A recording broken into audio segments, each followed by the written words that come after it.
Hello दोस्तों, स्वागत है आप सभी लोगों का आपके अपने प्यारे से यूट्यूब चैनल अनुभव बायोमेट्रिक पॉइंट में।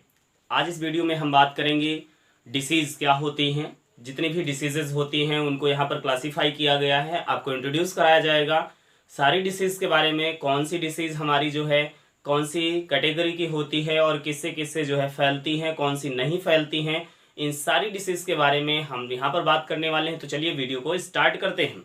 सबसे पहले यहाँ पर हम बात करेंगे, यहाँ पर लिखा हुआ है डिसीज। डिसीज का मतलब होता है रोग, बीमारी या हमारी ऐसी दशा जो असामान्य हो या जिसमें हम सामान्य दशा में कार्य ना कर सकने की जो क्षमता होती है वो उत्पन्न हो जाती है, अर्थात कार्य ना कर सकने की क्षमता उत्पन्न हो जाती है, अर्थात हम कार्य नहीं कर पाते हैं। यहाँ पर WHO ने कहा कि हमारा जो स्वास्थ्य होता है, अगर आप फिजिकली, मेंटली, किसी भी प्रकार से, सोशली, सामाजिक रूप से, मानसिक रूप से, शारीरिक रूप से अगर अस्वस्थ हैं तो वो दशा रोग की दशा हो जाती है। ऐसा नहीं कि बुखार आ जाने पर आप रोगी हो जाते हैं, ऐसा कुछ भी नहीं है, क्योंकि आप सभी जानते हैं जो हमारा बुखार होता है, बुखार यानी जिसे हम फीवर कहते हैं, फीवर हमारा गुड इंडिकेटर होता है। चलिए आज हम इसके बारे में बात करेंगे। देखिए, आप हमें ये बताइए, जब आप सभी को बुखार आता है तभी आप डॉक्टर के पास जाते हैं ना? ठीक है। अब मान लीजिए कि आपके लीवर में वायरस का इन्फेक्शन हो गया, या मान लीजिए सिरोसिस हो गया, यकृत जो है आपका कार्य करना बंद कर चुका है। अगर आपको फीवर ना आए तो आप डॉक्टर के पास बिल्कुल नहीं जाएंगे, आपके पैर ना दर्द करें तो आप बिल्कुल डॉक्टर के पास नहीं जाएंगे। इसका मतलब ये है कि ये इंडिकेटर है। जब आप डॉक्टर के पास जाओगे, उस आपसे सिम्टम्स पूछेगा, लक्षण पूछेगा, तब उसको डाउट हो जाएगा कि इनके लीवर में समस्या है। फिर वो क्या कराएगा? LFT जांच करवाएगा, है ना? लीवर फंक्शन जो टेस्ट होता है उस जांच को करवाएगा और पता चल जाएगा कि आपका लीवर सही से काम नहीं कर रहा है। ठीक, हम कई उदाहरणों को ले सकते हैं, तो आप बखूबी जान सकते हैं कि अगर बुखार ना आए तो हम लोग डॉक्टर के पास नहीं जाएंगे और डॉक्टर उसको आइडेंटिफाई नहीं कर पाएगा। जब डॉक्टर के पास जाएंगे ही नहीं तो हम लोग खुद ही अपने जो डिसीज होगी उसको आइडेंटिफाई नहीं कर पाएंगे। जैसे HIV क्या करता है? HIV बुखार को उत्पन्न ही नहीं होने देता है, क्योंकि ये शरीर को बताता ही नहीं है। बुखार हमारे शरीर में तब उत्पन्न होता है जब हमारे शरीर को ये पता चलता है कि हमारे शरीर में कोई भी फॉरेन पार्टिकल्स और एलियन पार्टिकल्स हमारे शरीर में एंटर हो चुका है। तब हमारा जो थर्मो रिसेप्टर होता है या जो तापमान को बढ़ाने वाला सेंटर होता है वो ताप को इंक्रीज कर देता है और हमारे शरीर का टेम्परेचर बढ़ जाने से हम क्या कहते हैं? बुखार हो गया है। तो बुखार आना, फीवर आना इज अ गुड इंडिकेटर। क्यों? ताकि हमें डिसीज जो हो वो क्रोनिक ना हो सके। अब क्रोनिक डिसीज क्या होती है? देखो, एक डिसीज होती है क्रोनिक और एक होती है एक्यूट। क्रोनिक डिसीज हमारी ऐसी होती हैं जो बहुत पुरानी हो जाती हैं, लगभग 6 महीने पुरानी। कोई भी डिसीज अगर 6 महीने पुरानी हो गई तो उसको हम क्रोनिक डिसीज कहते हैं। कौन सी डिसीज कहते हैं? क्रोनिक डिसीज कहते हैं।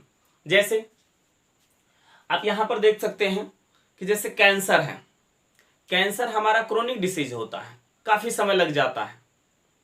तो टीबी हमारा क्रोनिक डिसीज है। एक्यूट डिसीज का मतलब है जो अभी हाल ही में आया और बहुत तीव्र गति से आया है, तो उसको हम एक्यूट डिसीज कहते हैं। तो यहाँ पर हम डिसीज को क्लासिफाई कर चुके हैं। तो आप यहाँ पर देख रहे हैं लिखा हुआ है कॉन्जेनाइटल डिसीज, जिसको दूसरे नाम से भी जाना जाता है जेनेटिक एबनॉर्मेलिटीज। मीन्स ये ऐसे रोग होते हैं, ये ऐसी डिसीज होती हैं जो वंशानुगत होती हैं। अब हम बात करेंगे वंशानुगत डिसीज क्या होती हैं? जो माता पिता से संतानों में पहुंच जाए, तो उसको हम क्या बोलेंगे? कॉन्जेनाइटल डिसीज बोलेंगे और जेनेटिक एबनॉर्मेलिटीज बोलेंगे। जैसे हीमोफीलिया, रतौंधी, वर्णांधता, हाइपरट्राइकोसिस, नेफ्राइटिस, बहुत सारे रोग ऐसे हैं जो माता पिता से प्रोजनी में ट्रांसफर होते हैं। तो उन्हीं को हम लोग क्या कहते हैं? जेनेटिक डिसीज कहते हैं। इसीलिए यहां पर लिखा हुआ है जेनेटिक एबनॉर्मेलिटीज। कुछ हमारे होते हैं उनको हम लोगों ने जेनेटिक कैरेक्टर पढ़ा, but total genetic character are not, may be in any condition may be genetic abnormalities। Means किसी भी दशा में हमारे अनुवांशिक लक्षण जेनेटिक एबनॉर्मेलिटीज नहीं हो सकते हैं, क्योंकि कुछ हमारे लक्षण जो होते हैं, अनुवांशिक लक्षण होते हैं, माता पिता से मिलते हैं, वो कुछ गुड गिफ्टेड होते हैं, कुछ हमारे बैड गिफ्टेड होते हैं। तो बैड गिफ्टेड में हमारे एबनॉर्मेलिटीज आ जाती हैं, जिसमें ये सारे रोग आ जाते हैं। गुड गिफ्टेड क्या होते हैं? स्पेशल फीचर, फायदेमंद फीचर है ना। तो चलिए हम स्टार्ट करते हैं। कॉन्जेनाइटल डिसीज या जेनेटिकल एबनॉर्मेलिटीज या डिसऑर्डर कहते हैं, ये अनुवांशिक रोग होते हैं। दूसरा यहाँ पर आप देख रहे हैं एक्वायर्ड डिसीज लिखा हुआ है। एक्वायर्ड डिसीज का मतलब होता है कि ये जन्मजात नहीं है, ये जन्मजात नहीं है, उपार्जित है, वातावरण में आके तब हमको होंगी। तो सबसे पहले हम चलिए स्टार्ट करते हैं, इस 1 पॉइंट को पढ़ते हैं। फिर ये यहाँ पर हम कॉन्जेनाइटल डिसीज या जेनेटिक एबनॉर्मेलिटीज में जो हमारी पहली डिसीज यहाँ पर हमने नोट कर रखी है वो हीमोफीलिया है। अब यहाँ पर जितनी डिसीज दी गई है, कुछ डिसीज के बारे में हम लोग जो है थोड़ा थोड़ा सा समझते हुए चलेंगे। कुछ डिसीज के बारे में यहाँ पर हम थोड़ा भी नहीं बात करेंगे, कुछ डिसीज के बारे में थोड़ा अधिक बात करेंगे। तो इस तरह से जो हमारी डिसीजेज हैं, जो इंपॉर्टेंट डिसीज हैं, थोड़ा सा हम बात कर लेंगे। इसके अलावा हर एक डिसीज जो होगी वो एक, उसके लिए हर एक डिसीज के लिए एक सेपरेट वीडियो बना देंगे, क्योंकि उसमें फिर उसके सिम्टम्स होंगे, होने के कारक होंगे, फिर उसका ट्रीटमेंट होगा। तो वो सारी चीजें हम लोगों को डिटेल्स में आनी चाहिए। तो चलिए हम स्टार्ट करते हैं। हीमोफीलिया क्या होता है? हीमोफीलिया का अगर हम शाब्दिक अर्थ की बात करें तो हीम, यहाँ पर आप देख रहे हैं हीमोफीलिया। अब हीम शब्द हमें यह बता रहा है कि ये कहीं ना कहीं किससे जुड़ा हुआ है, इसका मतलब किससे है? ब्लड से है। किससे मतलब है इसका? ब्लड से है। तो हीमोफीलिया, जिसको हम लोग हीमोफीलिया कहते हैं, ये हीमोफिलिक जो डिसीज होती है, ये सबसे पहले जो ब्रिटेन की रानी, ब्रिटेन की महारानी जो थी, उनके वंशजों में देखा गया था, उनके वंशजों में देखा गया था। इसका वीडियो चैनल पर उपलब्ध है, डिस्क्रिप्शन बॉक्स में इसका हम लिंक डाल देंगे, वहां से आप जाकर के हीमोफीलिया की संपूर्ण जानकारी आप लोग ले लीजिएगा, देख लीजिएगा वीडियो को। फिर भी थोड़ा सा हम यहाँ पर बता देते हैं। हीमोफीलिया ऐसी वंशानुगत रोग है जो माता पिता से संतानों में जाती रहती है। इसमें क्या होता है कि जो हमारा ब्लड क्लॉटिंग पीरियड होता है वो बहुत ही लंबा हो जाता है, या आप दूसरे शब्दों में कह लीजिए ब्लड क्लॉटिंग होता ही नहीं है। जब किसी व्यक्ति को चोट लग जाने, घाव हो जाने या जल जाने से रुधिर का स्राव शुरू हो जाता है, तो जब तक वो चिकित्सक के पास नहीं जाएगा उसमें रुधिर स्राव की क्रिया नहीं बंद होगी, अर्थात ब्लड क्लॉटिंग स्टार्ट नहीं होगा। इस दशा को हम लोग क्या कहते हैं? हीमोफीलिया कहते हैं।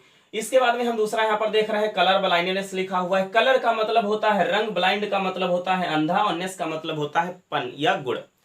तो यहाँ पर इसका मतलब यह होगा कि रंगों के लिए अंधा होना, अर्थात कलर ब्लाइंडनेस जो होता है उसको हम हिंदी में कहते हैं वर्णांधता। क्या कहते हैं? वर्णांधता कहते हैं। क्या कहेंगे? वर्णांधता कहते हैं। इसमें जिस व्यक्ति को ये रोग होता है उस व्यक्ति को लाल हरे रंग में अंतर नहीं आ पाता है। इसका भी वीडियो चैनल पर उपलब्ध है, इसका भी वीडियो चैनल पर उपलब्ध है। डिटेल्स जानने के लिए आप जो है डिस्क्रिप्शन बॉक्स में लिंक चेक कर सकते हैं, अथवा चैनल के प्लेलिस्ट में जाएंगे और कक्षा 12 बायोलॉजी जो प्लेलिस्ट बनी हुई है उसमें आप जाकर के चेक करिएगा, वहां पर आपको मिल जाएंगी। इसका भी वीडियो उपलब्ध है। इसमें क्या होगा कि कोई भी व्यक्ति जो होगा उसमें प्रोटेन दोष, डेल्टोनिन, बहुत सारे नाम इसके भी बताए गए हैं। तो इसमें रंगों के लिए अंधापन, इसीलिए कलर ब्लाइंडनेस से ग्रसित व्यक्ति को कभी चालक नियुक्त नहीं किया जाता है, ड्राइवर नियुक्त नहीं किया जाएगा। क्यों? क्योंकि पता चला वो लखनऊ सिटी में या दिल्ली सिटी में, पता चला मान लीजिए बस ही चला रहा है, अब उसको लाल हरे में फर्क नहीं है। अब वो पहला व्यक्ति था, जैसे ही लाइट बदली, मान लीजिए जैसे ही रेड लाइट जली, अब उसको ब्रेक लगाना था, तो अब उसको रेड और ग्रीन में फर्क नहीं है। तो उसने सोचा तो अभी तो ग्रीन जल ही रही है। वो क्या करा? एक्सीलेटर को और बढ़ा दिया। अब एक्सीलेटर को जो बढ़ाया तो दूसरी तरफ जो अब पार करने वाले थे उनको साथ में लेकर जाएगा। अगर तो देखिए यहाँ पर बड़ा एक हादसा हो गया, एक बड़ा हादसा हो गया। ये हादसे ना हो इसीलिए कलर ब्लाइंडनेस व्यक्ति से, जो कलर ब्लाइंडनेस रोग से ग्रसित व्यक्तियों को चालक पद पर नियुक्त नहीं किया जाता है। ये आपका इंपॉर्टेंट क्वेश्चन बन जाता है। यहां पर एल्कोप्टेनेरिया की बात करते हैं। यहां पर देखिए यूरिया शब्द आ गया, मतलब ये कहीं ना कहीं ब्लड से संबंधित है। सिकल सेल एनीमिया, अब देखिए यहां पर सिकल सेल एनीमिया में क्या हो जाता है? एनीमिया का मतलब आप जानते हैं, इसको कहते हैं रक्त क्षीणता। देखिए जो यहाँ पर इंपॉर्टेंट है उनके बारे में थोड़ा सा ज्यादा बात करेंगे, अन्यथा कोई घबराने वाली बात नहीं है। हर एक डिसीज के ऊपर एक सेपरेट वीडियो आपको मिल जाएगा, कोई दिक्कत वाली बात नहीं है। सिकल सेल एनीमिया के बारे में हम बात करेंगे। देखिए जो हमारा हीमोग्लोबिन होता है नॉर्मल कंडीशन में, जो अगर हम हीमोग्लोबिन की बात करें तो वो आरबीसी में होता है। किसमें होता है? आरबीसी में होता है। यहाँ पर आप देख रहे हैं कि ये मान लीजिए कि आरबीसी है। क्या है ये? आरबीसी है। अब इसमें हमारा हीमोग्लोबिन है। अब इस कंडीशन में होता क्या है, जो हीमोग्लोबिन जो है इसमें जो बीटा चेन होती है तो पहले नंबर पर वैलिन होता है और छठे नंबर पर ग्लूटामिक एसिड होता है। लेकिन वैलिन क्या करता है, छठे स्थान पर स्थित ग्लूटामिक एसिड को खिसका देता है और वैलिन वहां पे आके जुड़ जाता है। तो इससे क्या होगा, जो हमारी आरबीसी गोल थी वो क्या हो जाएगी, वो अब हो जाएगी हंसिया के आकार की। कैसे आकार की हो जाएगी? हंसिया के आकार की हो जाएगी। अब हंसिया के आकार की हो जाएगी तो हीमोग्लोबिन कम हो गया। अब हीमोग्लोबिन कम हो गया तो ये क्या करेगा, ऑक्सीजन का, भोजन का, इन सब का एक्सचेंज कम करेगा, जिससे क्या हो जाएगा, ये लगेगा कि खून कम है। तो इस रोग से ग्रसित या ये ऐसा जो लक्षण होता है उसको सिकल सेल एनीमिया कहते हैं। इसमें जो रुधिराणु होते हैं, आरबीसी जो होते हैं, हंसिया के आकार के हो जाते हैं। अगला हम बात करते हैं डायबिटीज। देखो डायबिटीज हमारा दो प्रकार का होता है, एक होता है डायबिटीज इंसिपिड्स और दूसरा होता है डायबिटीज मेलिटस। अब डायबिटीज इंसिपिड्स और डायबिटीज मेलिटस जो होगा, इसको देखिए यहां पर विस्तार से जान नहीं पाएंगे। विस्तार जानने के लिए हमें टाइम लग जाएगा, वीडियो बहुत लंबा हो जाएगा। और डायबिटीज को इसलिए हम शॉर्ट में समझते हैं। डायबिटीज का मतलब होता है मधुमेह। अब अगर हमारे शरीर में अग्न्याशय इंसुलिन कम स्रावित कर रहा है तो हमारा जो ग्लूकोज है, जब कोशिकाओं ने प्रयोग करा और कोशिकाओं के प्रयोग से बच गया ग्लूकोज, अब वो ग्लूकोज इंसुलिन अगर है तो किसमें, ग्लूकेगॉन में कन्वर्ट, उसमें ग्लाइकोजन में कन्वर्ट कर देगा।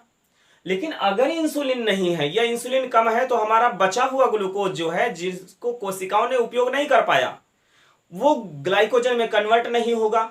और ग्लाइकोजन में जब कन्वर्ट नहीं होगा तो वो ग्लूकोज जाके किडनी में छन जाएगा।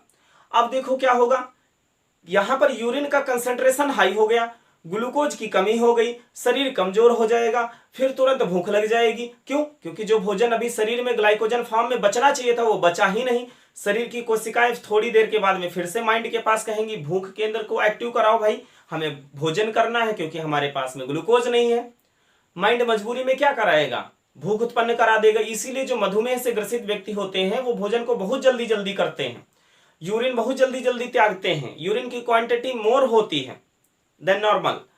तो डायबिटीज जो होता है, एक हमारा जो होता है जिसमें सिर्फ और सिर्फ वेसोप्रेसिन हार्मोनल डिसऑर्डर के कारण होता है, उसमें इंसुलिन का योगदान नहीं होता है। तो एल्बिनिज्म अब बात करते हैं। एल्बिनिज्म क्या है? देखिए आपने अक्सर देखा होगा कभी ना कभी अपनी इस छोटी सी लाइफ में, अगर आप 10-15 साल के हैं तब भी कभी ना कभी आपने किसी ना किसी ऐसे व्यक्ति को जरूर देखा होगा जिसका पूरा शरीर या कोई पूरा हाथ या पूरा चेहरा या बहुत सारा सफेद सफेद धब्बा देखा होगा, किसी के बाल बहुत पूरे पूरे सफेद।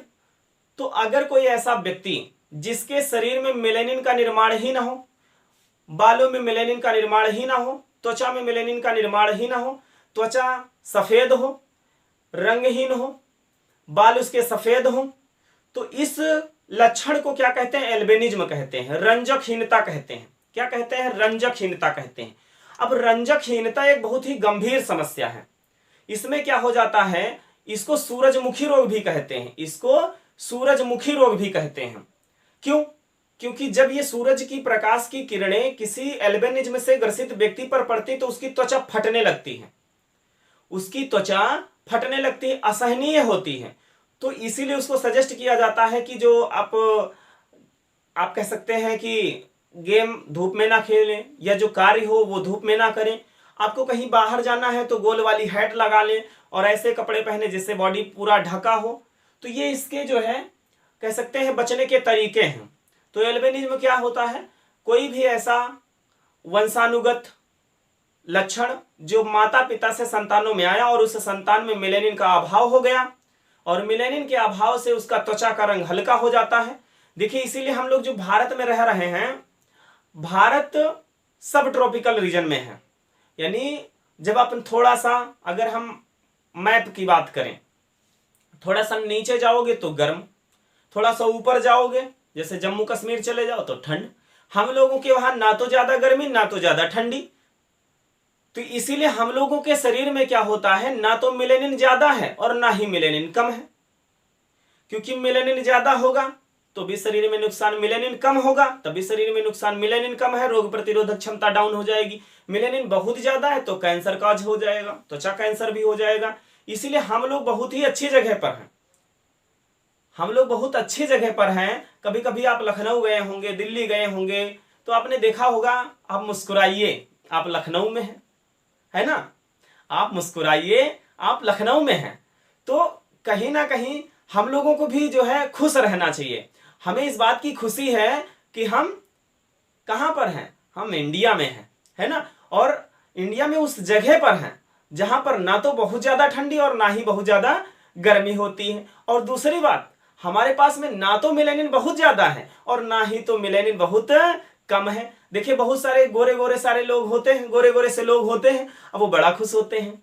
लेकिन ये बात तो हमको मालूम है भाई, ये बात तो हमको मालूम है कि आपके पास में मेलानिन कम है।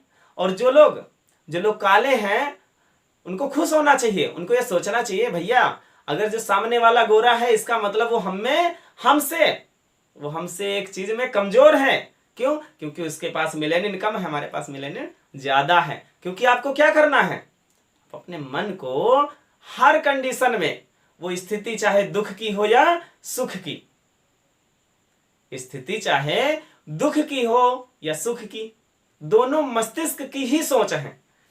आप सोच लीजिए ये कार्य अच्छा हुआ, अगर हम आपसे कह दें कि हमारी वीडियो देख, आज पूरा दिन हमारी वीडियो देखिएगा, और मान लीजिए आप वीडियो देखते देखते आप हमारी बात मान लिए और आप वीडियो देखने में घर में डिस्टर्ब हो रहा था तो आप चले गए पेड़ के नीचे। अब जब पेड़ के नीचे बैठ के लगभग सुबह 8 से 11 बजे तक वीडियो देखते रहे, अब वहां से एक पक्षी जो है एक थैले को गिरा देता है, थैले को गिराता है, उसमें भैया गोल्ड मिलता है, 200 ग्राम का गोल्ड मिल जाता है, सोना मिल जाता है। आप भैया बहुत खुश हो जाओगे, बोलोगे थैंक गॉड सर जी का, हमें इतना सारा प्रॉफिट हो गया। तो देखिए अब हमारी सलाह ये फायदेमंद हो गई। लेकिन अगर वो पक्षी ना आता, गोल्ड ना गिराता और पहुंच जाते आपके पिताजी, पहुंच जाती आपकी माताजी और बढ़िया कौन सा कांटे वाला डंडा लेके फिर शुरू करती, तो आप क्या करते, सर जी बहुत खराब है भैया, हमको पिटवा दिए। तो देखिए सोच आपकी बदल गई। हमने दोनों कंडीशन में ही कहा था कि आप वीडियो देखिएगा, आपने वीडियो दोनों कंडीशन में देखा, लेकिन जब आपका प्रॉफिट हुआ तो हमारी सलाह हो गई बेटर, जब आपका नुकसान हुआ आप पिट गए तो हमारी सलाह हो गई बेकार। तो देखिए मन की ही तो सोच है, मन का ही सोच जो है, ये मन की सोच ही तो है, कार्य वही हुआ है, कार्य हमने वही कहा था। आपका प्रॉफिट हुआ तो खुश, आपका नुकसान हुआ आप पिट गए तो दुखी, है ना। तो आप हमेशा जो है पॉजिटिव रहा करिए। चलिए, तो एल्बिनिज्म मतलब हम लोगों को ये खुश रहना चाहिए कि भैया हमारे पास में मेलानिन ना तो कम है और ना तो ज्यादा है। इसीलिए देखा होगा जितने हमारे देवता, जैसे अगर प्रभु श्री राम की बात करें तो भी ना तो गोरे थे और ना ही काले थे, है ना, सांवला रंग बताया गया। श्री कृष्ण भगवान का जो है देख लीजिए, वो भी सांवले रंग के थे, है ना। तो अब चूंकि सांवला रंग बेस्ट है, ना तो मेलानिन कम ना तो मेलानिन ज्यादा, यानी कि इम्यूनिटी बूस्टर मेलानिन हम में है ना। चलिए अब हम थैलेसीमिया की बात करते हैं। थैलेसीमिया क्या होता है, इसमें हमारा जो आरबीसी होता है या ब्लड होता है ये लिसिस होने लगता है, ब्रेकडाउन होने लगता है, जिससे क्या हो जाएगा कि हमारी सांस फूलने लगेगी, फटीग हो जाएगा, मतलब थकान लग जाएगी, कमजोरी महसूस होगी, है ना। चलिए अगला यहां पर देख रहे हैं फिनाइल कीटोनेरिया। देखिए इसमें क्या हो जाता है कि हमारे ब्लड में बहुत सारे कार्बनिक तथा कार्बनिक पदार्थ होते हैं जो क्रिया करके शरीर से उत्सर्जित होते रहते हैं। कभी कभी ये नहीं हो पाते, यूरिया के माध्यम से निकलते हैं। तो जब इसमें यूरिया वायु के संपर्क, जो यूरिन होता है, यूरिन के माध्यम से निकलते, यूरिन जब वायु के संपर्क में आता है तो अपना रंग भी बदलता है ना, अपना रंग भी बदलता है। तो ये दशा इसमें हो जाती है। तो आपने देखे कॉन्जेनाइटल यानी वंशानुगत रोग या पीढ़ी दर पीढ़ी जाने वाले रोग या आनुवांशिक रोगों के बारे में पढ़ लिया। अब हम बात करते हैं दूसरे पार्ट में आते हैं एक्वायर्ड डिसीज। एक्वायर्ड डिसीज का मतलब है ये वंशानुगत रोग नहीं है, हम लोगों को ये वातावरण में आने के बाद होंगे, वातावरण में आने के बाद होंगे। तो इनको देखो टू टाइप से लिखा हुआ है, means acquired disease differentiated into two part, या और कह सकते हैं ये टू टाइप्स की होती हैं, दो प्रकार की होती हैं। तो यहां पर हम सबसे पहले भाग की बात करेंगे। यहां पर लिखा हुआ है इन्फेक्शियस, इन्फेक्शियस आर कम्युनिकेबल, मतलब संक्रामक रोग, संक्रामक रोग या संचारी रोग। संक्रामक रोग का मतलब होता है किसी एक रोगी व्यक्ति से दूसरे स्वस्थ व्यक्ति में जाकर रोग को फैला देना, या एक स्थान से दूसरे स्थान पर रोग को जाना या संचरण करना, क्या कहलाता है? इन्फेक्शियस, इन्फेक्शियस और कम्युनिकेबल डिसीज कहलाती है। इसके अंतर्गत कौन कौन सी चीजें होती हैं? जैसे वायरल डिसीज, कोई भी वायरल डिसीज, कोई भी बैक्टीरियल डिसीज, कोई भी फंगल डिसीज, कोई भी प्रोटोजोन्स डिसीज जो होंगी, ये सभी क्या करती हैं? ये सब फैलने वाली होती हैं, वायु के माध्यम से, जल के माध्यम से, ब्लड के माध्यम से, ये सब क्या करती हैं? फैलने का काम करती। बट यहाँ पर कैंसर, कैंसर जो होता है, जो कैंसर हमारा होगा, और एलर्जी, ये दोनों ही ऐसे रोग हैं जो ये नॉन कम्युनिकेबल हैं, अर्थात ये फैलने का कार्य नहीं करते हैं। तो ये वायरल एंड बैक्टीरियल ही हैं, तो वायरल ही वायरल डिसीज हैं, वायरल डिसीज हैं, but it is not infectious और कम्युनिकेबल डिसीज, है ना।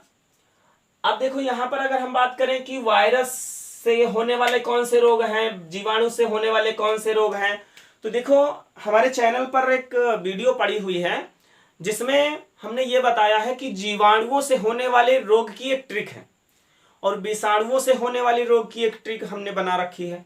दोनों ट्रिक एक ही वीडियो में उपलब्ध है, तो आप चैनल में जाइएगा, प्लेलिस्ट में चेक करिएगा, वहां पर आपको मिल जाएगा। अगर नहीं मिलता है तो आप बताइएगा, उसको हम उस वीडियो को फिर से बना देंगे और ट्रिक आपको बताएंगे। बहुत ही आसान ट्रिक है, और आसान के साथ सबसे बड़े फायदे ये है कि उसमें कोई भी ऐसी बीमारी आपको नहीं रहेगी, नहीं छूटेगी कि उस ट्रिक में ना हो।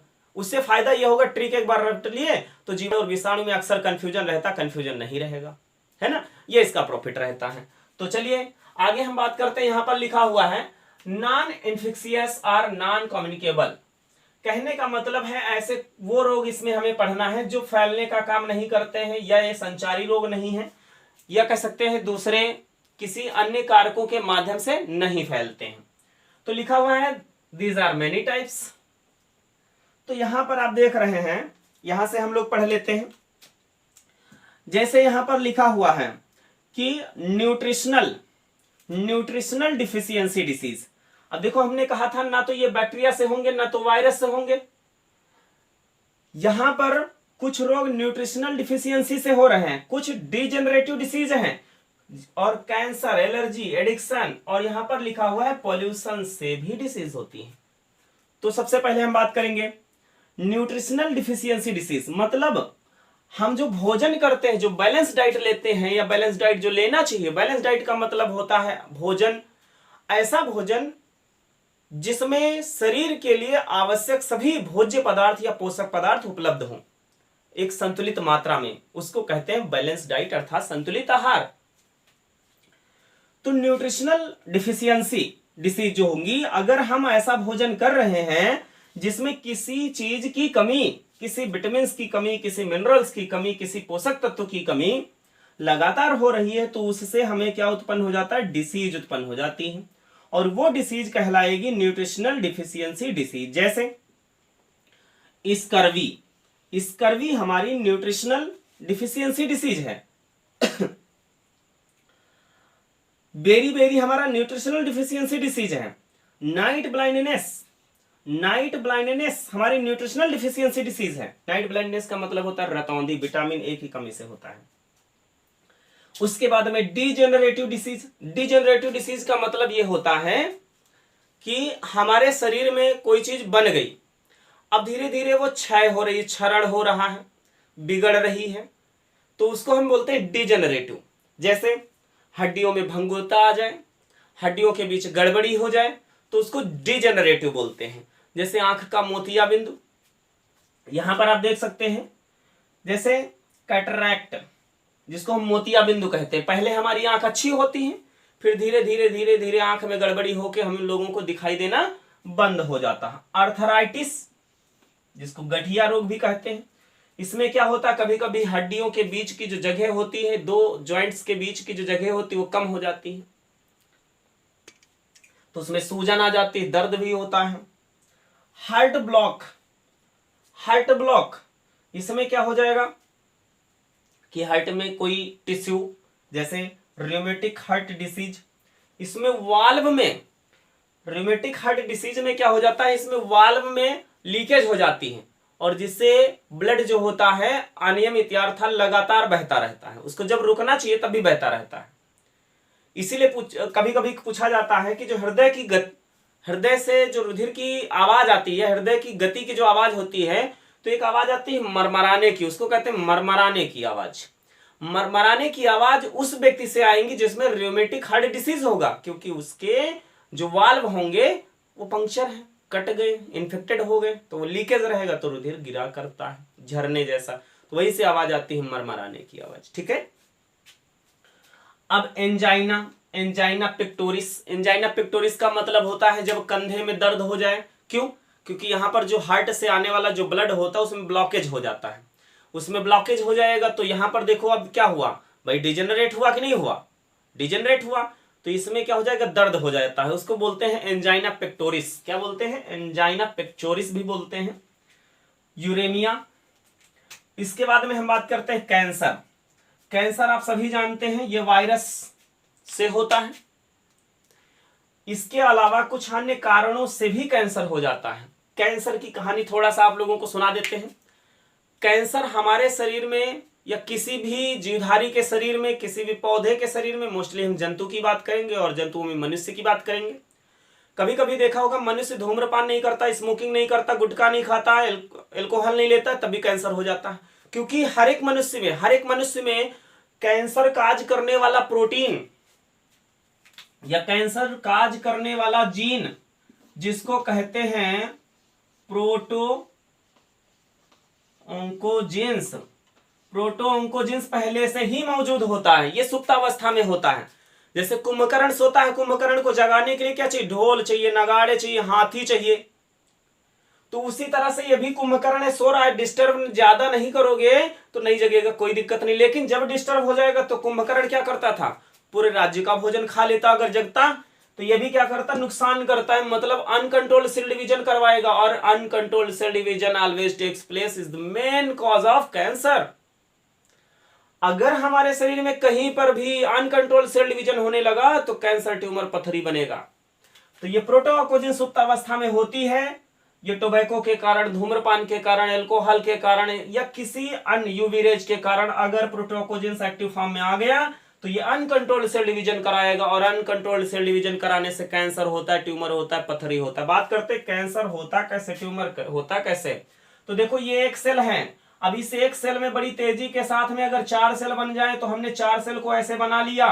अब देखो इन चारों सेलों में अगर हम कहें 4 सेल बनेगी तो एक सेल ये हो गई, दूसरी ये हो गई, तीसरी ये हो गई, चौथी ये हो गई। अब यहाँ पर अगर ध्यान से देखोगे तो पास में से ये ब्लड वेसल्स निकली हुई, ये ब्लड वेसल्स निकली हुई है। अगर ये ब्लड वेसल्स इस कोशिका को ब्लड देगी तो बाकी की 2 कोशिकाएं रह जाएंगी, और ये 2 कोशिकाएं रह गई तो मर जाएंगी। अब मर गई तो सड़ जाएंगी, सड़ गई तो भैया देखो कैंसर हो गया।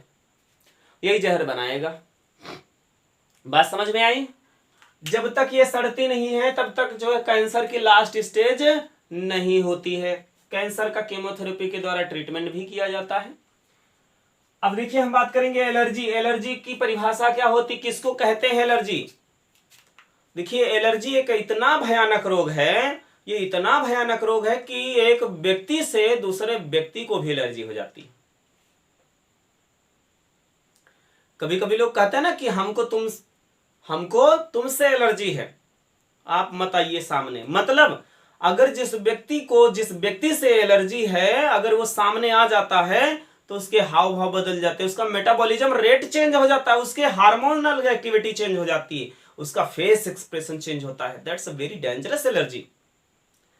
बट यहां पर जिस एलर्जी की बात करते हैं वो ह्यूमन एलर्जी नहीं है, viral, fungal and bacterial allergy है and it may be many substance that's dust like particles. कहने का मतलब है एलर्जी काज कराने के लिए जरूरी नहीं कि बैक्टीरिया, वायरस, फंगस होना चाहिए। धूल हो सकता है, कपड़ा हो सकता है, रंग हो सकता है, लाइट हो सकती है, अंधेरा हो सकता है, व्यक्ति हो सकता है, लोहा हो सकता है, पेड़ हो सकता है, फूल हो सकता है, कुछ भी। एलर्जी की परिभाषा क्या है? जब किसी जीवधारी का शरीर किसी वस्तु के लिए, किसी पदार्थ के लिए या किसी कारक के लिए बहुत ज्यादा रिस्पॉन्सिबल हो जाए, बहुत ज्यादा रिस्पॉन्सिबल हो जाए, मतलब संवेदनशील हो जाए, संवेदनशील हो जाए और उसके बदले में कोई प्रतिक्रिया दिखा दे, तो उस घटना को एलर्जी कहते हैं। जैसे जब जो व्यक्ति धूप में नहीं रहता, अगर वो धूप में रहना शुरू कर दे अचानक से, तो उसके शरीर पर दाने निकलते हैं। क्यों? क्योंकि त्वचा को भ्रम हो गया, त्वचा को लगा कि ये धूप तो अन्य व्यक्तियों के लिए नॉर्मल थी, लेकिन वो पहली बार एसी में रह रहा था, वो कम धूप में भी निकला, उसका शरीर तुरंत समझ गया कि ये तो धूप बहुत तेज है, बहुत ही तेज है। उसने क्या करा? उस व्यक्ति को त्वचा ने ये बताने के लिए रिएक्शन दे दिया कि ये जो धूप है आप नहीं सहन कर सकते, हम नहीं सहन कर सकते, आप यहां से हटिए। इसीलिए डॉक्टर भी प्लेट लगा के बैठता है कि अगर आपको किसी दवा से, किसी औषधि से, किसी टेबलेट से, किसी इंजेक्शन से अगर एलर्जी तो आप बता दीजिए, क्योंकि वो दवा अगर आपके लिए एलर्जिक है तो वो किसी भी एंगल से आपको लाभ नहीं पहुंचाएगी। वो एलर्जिक है तो एलर्जिक है। चलिए, एडिक्शन का मतलब होता है लत। जैसे ड्रग एडिक्ट, जैसे किसी को टहलने की एडिक्शन लग जाती है, किसी को मोबाइल देखने की एडिक्शन लग जाती है, एडिक्ट हो जाता है, कोई बात करने का एडिक्ट हो जाता है, तो किसी को ना बात करने का भी एडिक्शन हो जाता है। एडिक्शन का मतलब होता है लत। तो वैसे अगर हम बात करें, एडिक्शन का मतलब होता है लत या आदत बना लेना। जैसे मान लीजिए आप डेली मोबाइल देखते हैं, डेली मोबाइल देखते हैं, डेली मोबाइल देखते हैं और एक दिन ना मिले तो आप बहुत परेशान हो जाए, मतलब आप एडिक्टेड हो गए, एडिक्ट हो गए, लती हो गए। इसी तरह से अगर धूम्रपान, इसीलिए धूम्रपान नहीं करना चाहिए। अगर हम मात्र गुटखे की ही बात करें तो गुटखा बनाने वाली कंपनी किसी भी एंगल से वो आपका हित चाहती नहीं है।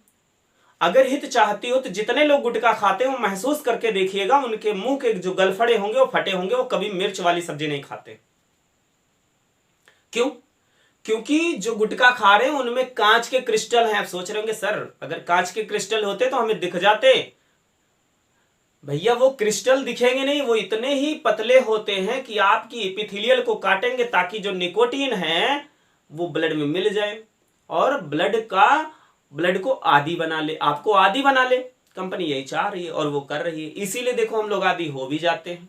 जो भी गुटखा लंबे समय से खा रहे हैं उससे कह दो छोड़ने को, देखो दिन में उसको जो रात होगी, शाम होगी, उसको तब भी दिन के 12 बजे होंगे, आंखें बंद हो रही हैं।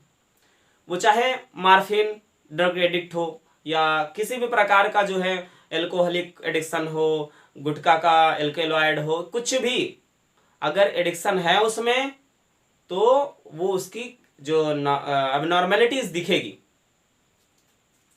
उसके बाद हम बात करते हैं disease due to pollution. Pollution के कारण भी बहुत सारे रोग होते हैं। पॉल्यूशन के कारण भी बहुत सारे रोग होते हैं। देखो जब वायु प्रदूषण होगा, जल प्रदूषण होगा, ध्वनि प्रदूषण होगा, ध्वनि प्रदूषण से व्यक्ति क्या हो जाता है? पागल हो जाता है, बहरा हो जाता है। जल प्रदूषण से क्या हो जाएगा? बहुत सारे रोग हो जाएंगे। जैसे यहां पर दे रखा है एस्फैक्सिया, सिलिकोसिस, सिलिका से भी रोग हो जाता है। मतलब कुछ तत्वों से भी रोग हो जा रहा है, मॉलिबेडनम से रोग हो जा रहा है। तो पॉल्यूशन से भी बहुत सारे रोग हो जा रहे हैं। तो इस वीडियो में हम लोगों ने सारे रोग के बारे में, सारे रोग का मतलब ये होता है कि जितना भी डिसीज जिस कैटेगरी में बटी हुई थी उन सारी चीजों के बारे में हम लोगों ने पढ़ लिया है, समझ लिया है। हाँ, अगर आपको इसमें से कोई चीज नहीं समझ में आती है तो आप उसका चर्चा जरूर कमेंट में डालें ताकि हम समझ पाएं या हम अगले वीडियो में उसके बारे में बात करेंगे या उस टॉपिक पर हम वीडियो और बना देंगे, आपको समझाने की भरसक कोशिश करेंगे। तो अगर आप लोगों को वायरल, बैक्टीरियल और फंगल से होने वाले रोगों के नाम ट्रिक के माध्यम से याद करने हैं तो चैनल में जाइएगा, प्लेलिस्ट में जाइएगा, प्लेलिस्ट पे चेक करिएगा, वहाँ पे नहीं मिलता है तो आप कमेंट करिएगा। वैसे वीडियो ऑलरेडी बनी हुई है, अगर नहीं मिलता है तो हम आपके लिए फिर से बता देंगे, फिर से एक वीडियो बना देंगे। तो वीडियो आप लोगों को कैसी लगी? वीडियो को पूरा देखने के लिए आप सभी लोगों का बहुत बहुत धन्यवाद। फिर मिलते हैं एक नई जानकारी के साथ, तब तक के लिए थैंक यू, बाय बाय।